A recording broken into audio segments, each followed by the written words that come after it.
이 새벽에 우리에게 주시는 하나님의 말씀은 느헤미야 12장 31절에서 47절까지의 말씀입니다.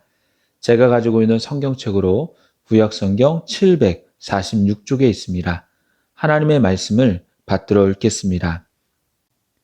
이에 내가 유다의 방백들을 성벽 위에 오르게 하고 또 감사 찬송하는 자의 큰 무리를 둘로 나누어 성벽 위로 대오를 지어 가게 하였는데 한 무리는 오른쪽으로 분문을 향하여 가게 하니 그들의 뒤를 따르는 자는 호세야와 유다 지도자의 절반이요 또 아사랴와 에스라와 무술람과 유다와 베냐민과 스마야와 예레미야이며 또 제사장들의 자손 몇 사람이 나팔을 잡았으니 요나단의 아들 스마야의 손자 마따냐의 증손 미가야의 현손 삭굴의 5대손 아삽의 6대손 스가랴와 그의 형제들인 스마야와 아사렐과 밀랄레와 길랄레와 마에와 느다넬과 유다와 하나니라. 다 하나님의 사람 다윗의 악기를 잡았고 학사 에스라가 앞서서 샘문으로 전진하여 성벽으로 올라가는 곳에 이르러 다윗성의 층계로 올라가서 다윗의 궁 윗길에서 동쪽으로 향하여 수문에 이르렀고 감사 찬송하는 다른 무리는 왼쪽으로 행진하는데 내가 백성의 절반과 더불어 그 뒤를 따라 성벽 위로 가서 화덕 망대 윗길로 성벽 넓은 곳에 이르고 에브라임 문 위로 옛문과 어문과 하나넬 망대와 한메아 망대를 지나 양문에 이르러 감옥문에 멈추매 이에 감사 찬송하는 두 무리가 하나님의 전에 섰고 또 나와 민장의 절반도 함께 하였고 제사장 엘리야김과 마아세야와 미냐민과 미가야와 옐로예네와 스가랴와 하나냐는 다 나팔을 잡았고 또 마아세야와 스마야와 엘르아살과 우슈와 여호하난과 말기야와 엘람과 에셀이 함께 있으며 노래하는 자는 크게 찬송하였는데 그 감독은 예스라 히야라. 이 날에 무리가 큰 제사를 드리고 심히 즐거워하였으니 이는 하나님이 크게 즐거워하게 하셨습니다. 부녀와 어린아이도 즐거워하였으므로 예루살렘이 즐거워하는 소리가 멀리 들렸느니라. 그날에 사람을 세워 곡간을 맡기고 제사장들과 레위 사람들에게 돌릴 것, 곧 율법에 정한 대로 거제물과 처음 익은 것과 11조를 모든 성읍 밭에서 거두어 이 곡간에 쌓게 하였노니 이는 유다 사람이 섬기는 제사장들과 레위 사람들로 말미암아 즐거워하기 때문이라. 그들은 하나님을 섬기는 일과 결례의 일을 힘썼으며 노래하는 자들과 문지기들도 그러하여 모두 다윗과 그의 아들 솔로몬의 명령을 따라 행하였으니 옛적 다윗과 아삽의 때에는 노래하는 자의 지도자가 있어서 하나님께 찬송하는 노래와 감사하는 노래를 하였음이며 스룹바벨 때와 느헤미야 때에는 온 이스라엘이 노래하는 자들과 문지기들에게 날마다 쓸 몫을 주되 그들이 성별한 것을 레위 사람들에게 주고 레위 사람들은 그것을 또 성별하여 아론 자손에게 주었느니라. 아멘. 이 시간에는 예루살렘의 정상화 그 첫 번째라는 제목으로 말씀을 나누도록 하겠습니다. 어제 본문에서는 제사장들과 레위 사람들, 백성들이 정결하게 하였고 뿐만 아니라 성문과 성벽까지도 정결하게 하면서 예루살렘 성벽 봉헌식을 준비하였다는 말씀을 들었습니다. 오늘 말씀은 성벽 봉헌식을 위한 행진으로 시작하는데요. 느헤미야는 유다의 방백들과 감사 찬송하는 자들의 무리를 크게 둘로 나누어서 한때는 성벽의 오른쪽으로 진행하게 하여 학사 에스라가 지휘하게 하고요. 또 다른 무리는 성벽의 왼쪽으로 진행하게 하여 자신이 지휘합니다. 그리하여 두 행렬은 서로 반대 방향으로 성벽을 돌아 수문과 망대 사이에서 만나 성전 구역 내로 들어갑니다. 당시 성벽의 폭은 2.7m로 약 두세 명이 함께 행진할 수 있을 정도였습니다. 그러게 이들은 2열 내지 3열로 행진하였습니다. 행진의 순서는 먼저 찬양대가 앞장섭니다. 그 뒤에 호세아와 유다 지도자들의 절반이 따라갔고 나팔을 든 제사장과 악기를 연주하는 레위인들이 그 뒤를 이었습니다. 이것은 마치 다윗 시대에 언약궤를 예루살렘으로 옮길 때 레위인들이 악기를 불고 목소리로 찬양하던 모습을 연상시킵니다. 이렇게 기쁜 때에는 늘 찬양대가 앞장서게 합니다. 걸을 때 그냥 걷지 않습니다. 하나님을 찬양하면서 걷습니다. 본래 기쁜 일이 있을 때에는 동서양을 막론하고 노래를 불렀습니다. 악기를 동원했습니다. 그런데 그 대상이 명확하지 않았습니다. 그저 모인 사람들끼리 즐거워하고 행복해하는 것으로 끝났습니다. 하지만 성벽 봉헌식을 할 때는 찬양의 대상이 확실했습니다. 바로 여호와 하나님입니다. 느헤미야서에는 다른 성경처럼 하나님이 직접 말씀하시거나 다른 예언자들을 보내어 하나님의 뜻을 전달하는 경우가 없습니다. 오히려 6장 14절을 보면 여선지자 노야다가 느헤미야를 불안하게 하는 예언을 했을 것이라는 기록이 있습니다.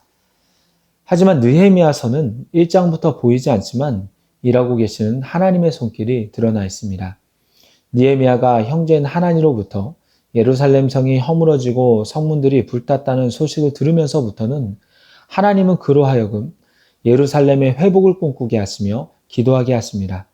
그래서 느헤미야는 그 기도의 결과로 왕의 술관원이 되었다고 고백합니다. 또한 술관원으로 있을 때 얼굴에 근심이 있는 느헤미야를 보고 아닥사스다 왕이 왜 얼굴에 수심이 있느냐라고 물었을 때 느헤미야는 하나님께 짧게 기도하며 예루살렘의 성문이 불탔으니 자신으로 성을 건축하게 해달라고 요청합니다. 그때 왕이 허락했을 때 느헤미야는 이렇게 고백하죠. 내 하나님의 선한 손이 나를 도우심으로 왕이 허락하고 하나님의 선한 손이 나를 도우셨다라는 겁니다. 그뿐 아닙니다. 느헤미야가 이스라엘의 총독이 되어 백성들에게 성벽을 건축하고자 할 때, 건축하자고 말할 때 그는 하나님께서 자신을 이곳에 오게 하신 것과 자신에게 비전을 주신 것을 선포합니다. 하나님이 시키셨다라는 겁니다. 또한 성벽 공사가 마쳤을 때 느헤미야 6장 16절 하반절에는 이렇게 고백합니다. 그들이 우리 하나님께서 이 역사를 이루신 것을 알미니라.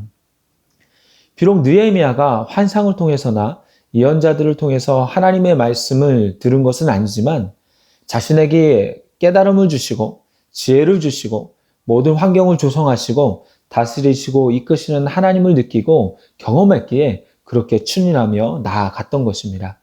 그러기에 그는 어디서든지 하나님을 증거하며 어디서든지 하나님을 찬양한 것입니다. 그러기에 이 성벽 봉헌식을 하는 중에서도 가장 먼저 일하시고 모든 것을 주관하신 하나님을 찬양하며 기뻐하는 것이죠.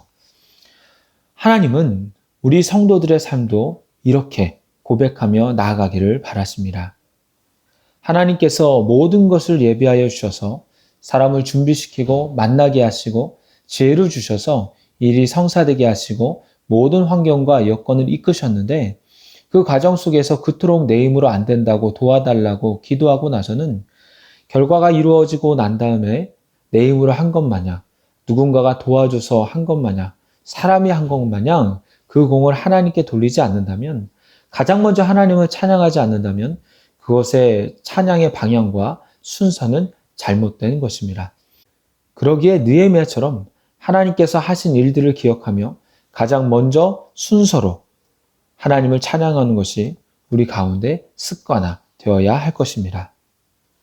44절 보겠습니다.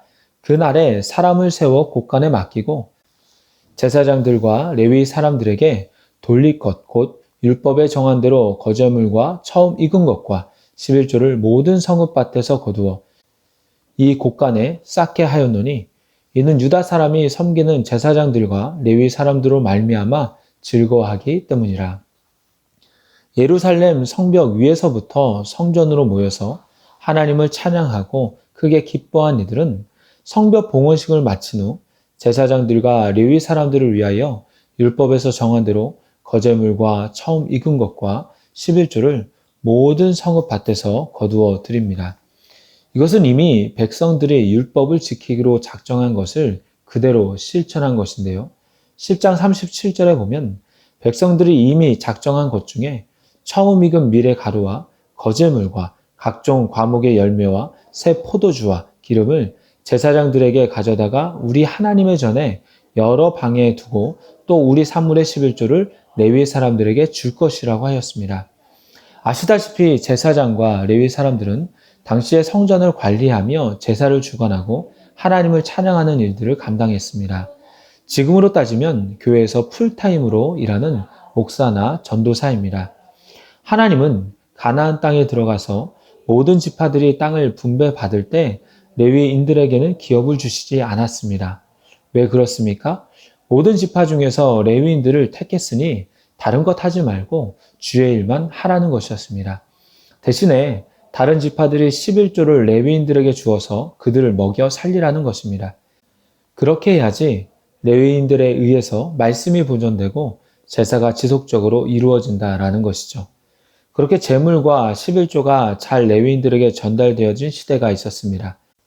특히 이스라엘이 왕국의 위상을 갖추었을 때에는 나라가 백성들에게 세금을 걷어서 제사장과 레위인들이 성전 일에 전념하도록 전적으로 책임을 져주기도 했습니다. 하지만 그렇지 않았을 때는 제사장과 레위인들이 살아가는 데 어려움을 겪기도 했고 그러다 보면 종교적으로 나라적으로 약해질 때도 있었습니다. 그러기에 하나님이 택하신 백성은 하나님의 뜻대로 움직여주고 주께서 주신 복과 은혜 가운데 거하려면 기본적으로 하나님의 것인 11조를 드림으로 제사장과 레위인들이 살아갈 수 있도록 해주면서 그들이 걱정 없이 성전을 섬길 수 있도록 해주어야 하는 것입니다. 47절에 보면 이러한 것들을 수룹바벨 때와 느헤미야 시대에는 시스템을 잘 구축하여서 노래하는 자들, 즉 하나님을 찬송하는 자들과 성전 문지기들에게도 날마다 쓸 몫을 주어서 성전에서 예배하고 하나님을 섬기는 것을 꾸준히 지속하도록 하였다고 전하고 있습니다. 이제 말씀을 맺도록 하겠습니다. 성벽이 재건됨으로 이스라엘 백성들이 하나님을 찬양합니다. 사람이 했지만 결국에는 모든 것을 하나님이 계획하시고 주관하시고 이끄셨다라는 겁니다. 그런 고백이 있기에 온전히 찬양할 수 있었습니다. 이렇게 하나님을 찬양하며 성벽 봉헌식을 드린 백성들은 이제 예루살렘이 제대로 된 도시의 기능을 하게 될 것을 기대하며 제일 먼저 무엇을 합니까? 성전의 정상화였습니다. 이스라엘 백성들은 하나님이 율법에 정하신 거제물과 처음 익은 것 11조를 드렸고 하나님이 택하신 제사장과 레위인들은 생활에 대한 염려 없이 이제 마음껏 주의 일들을 감당할 수 있었습니다. 그러면서 예배는 더 풍성하게 되었습니다. 우리 교회 안에서 또는 한국교회 안에서 예배의 정상화, 교육의 정상화 등을 위해서 우리가 할 일은 무엇이 있을까요? 본문 말씀 안에서는 예물만 나왔지만 찬양대가 부족하면 찬양대를 하는 것이 있을 수 있고요. 교회 학교에서 선생님이 부족하면 선생님을 할 수도 있습니다. 안내주차, 식당 등 이런 일을 할 수도 있습니다. 에베소서 2장 21절에 보면 예수 그리스도께서 친히 모퉁이 되신 교회에 대해서 묘사하기를 그의 안에서 건물마다 서로 연결하여 주 안에서 성전이 되어가고 라고 합니다. 성전이 되어가는 것입니다. 예나 지금이나 교회는 늘 완전하지 않습니다. 늘 부족하기에 현재 진행형으로 일꾼들이 계속 나오며 그 성전을 지어가야 합니다. 하나님을 사랑하는 마음으로 하나님의 사람으로서 마땅히 내 달란트를 드린다는 심정으로 성전을 세워가며 하나님의 나라를 확장하는데 우리의 삶을 드리는 저와 여러분이 되기를 소망합니다. 기도하겠습니다. 하나님 아버지, 오늘도 새 날을 허락하여 주시니 참으로 감사를 드립니다. 지금까지 지내온 것 다 주님의 은혜입니다. 하나님께서 베풀어 주신 사랑과 은혜를 기억하며 항상 찬송으로 주님 앞에 나아가게 하여 주시옵소서. 또한 주께서 핏값으로 세워주신 교회와 하나님 나라를 위해 내가 어떤 역할을 해야 할지를 알려주시고 그 사명을 잘 감당하여서 아버지의 영광을 위해서 쓰임받는 저희들의 삶이 되게 하여 주시옵소서. 예수님의 이름으로 기도드리옵나이다. 아멘.